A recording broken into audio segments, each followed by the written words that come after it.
The heat is getting to my head.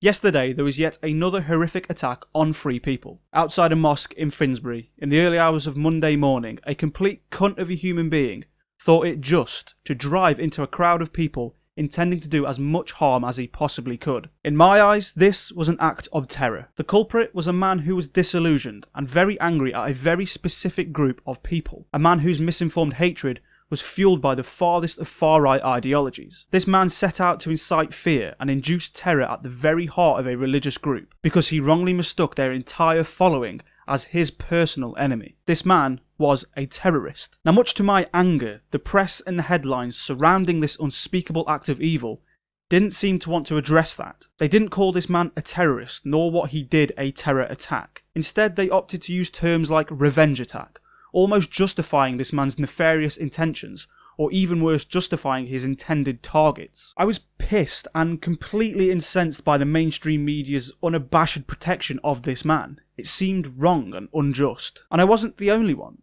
Social media was rife with anger towards the press and how exactly they were deciding to report on this news. It clearly did not sit well with a lot of people, including me. Then I saw this. This is a thread of tweets from Steve Parks, a writer and ex-journalist, who offered up some clarity in regards to how the press were reporting on this attack. And I'll read those tweets because they are very important. Quick PSA as a former journo. Today you'll see different approach to reporting from Borough Market because suspect will face trial. When suspect is alive, there are strong restrictions on reporting so as not to impact the trial. When suspect is dead, can say anything. So media reports can't apportion blame and should refer to collision of van with pedestrians.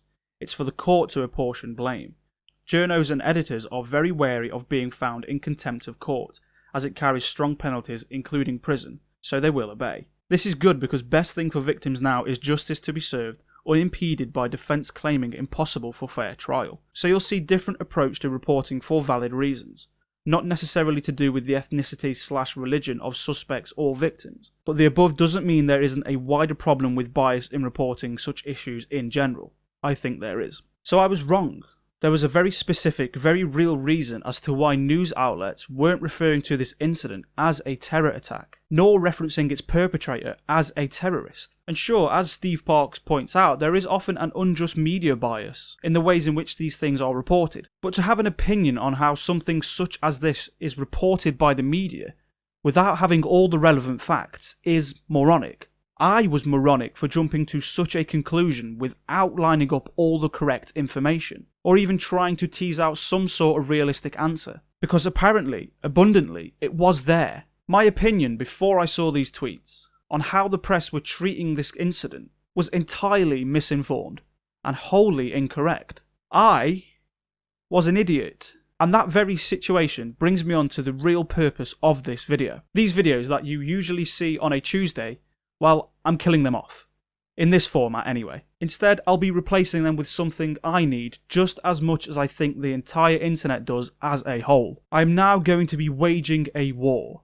A war on ignorance. This new flavour of videos I want to create will aim to do the very same thing that those tweets from Steve Parks did for me. I want to inform the misinformed and really stab at the truth behind some of the most ill-conceived of topics. I've been wanting to do this with the channel for some time now, and in some way the videos I am already creating do that in some kind of way. But by narrowing down their focus and tightening down their format as the war on ignorance, I hope this vision of mine can become laser focused. I really want this video series to reinforce the importance of informed opinion in today's modern zeitgeist. As of next Tuesday, the war will begin, and begin with Brexit. I really want to get into the weeds of our country's exit from the EU, and what it'll truly mean on an economical, social and cultural level, with all the bullshit and all the nonsense stripped away. No bias, no propaganda, just pure distilled facts that can hopefully inform my opinion just as much as yours. And don't worry, this isn't going to be just dry politics and terrorist attacks. I want to have some fun with this, and tackle a range of different topics. From flat earth conspiracy theorists, because there are still people that think the earth is flat today, to misconceptions of fringe sports like mixed martial arts, or even tackling some modern day LGBT issues. I will leave no stone unturned for my search for the truth in every subject, and I hope that by creating this video series I can exercise that muscle of mine more than ever, and maybe even encourage you to exercise yours. So please join me on this journey of information, to quench that thirst for research, and above all else, declare a war on ignorance.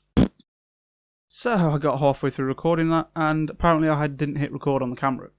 I have the audio, which is pointless. Good one. Professional.